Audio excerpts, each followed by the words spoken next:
America lost a great champion in Charlie Kirk. Commentary. From Abraham Lincoln to John F. Kennedy, and from Malcolm X to Martin Luther King, Jr., America's story has too often been marred by the silencing of visionary voices through violence. Each loss forces us to confront the question of what kind of nation we want to be. Soon after the assassination of Martin Luther King Jr. in April 1968, Bobby Kennedy gave a speech where he quoted the poet Aeschylus, "Even in our sleep, pain which cannot forget, falls drop by drop upon the heart, until, in our own despair, against our will, comes wisdom through the awful grace of God." Those words, born in an age of tragedy, echo across the centuries with a piercing relevance today. America and the entire conservative movement lost a great champion in Charlie Kirk. When violence takes the life of a voice in our national debate, we are left with shock, anger, and grief. Yet into that despair drops the hard truth: wisdom, if we allow it, comes not through vengeance but through God's terrible, transforming grace. Political violence is not new to America. We have lost presidents, ministers, senators, civil rights leaders, and everyday citizens, each assassination a tear in our national fabric. And every time, we stand at a crossroads. Will we allow hatred to harden us? Or will we, by God's help, find a higher road?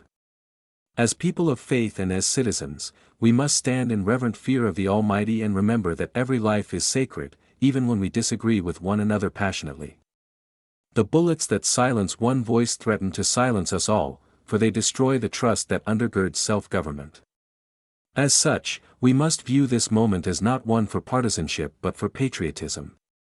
No matter our political affiliation or personal creed, we are bound together by a common commitment to God, liberty, and justice.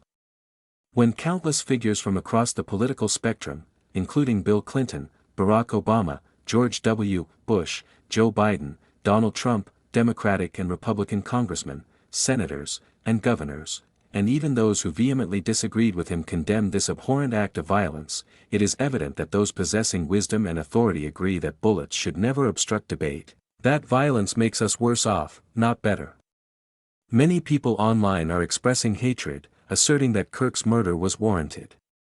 However, they represent the minority. They are youthful, perpetually online kids lacking the experience of accountability and the comprehension of morality. They are unaware of the weight they impose on their own souls. Pity these people and shame them. We must guarantee that the voices of individuals such as Kirk are amplified and endure perpetually.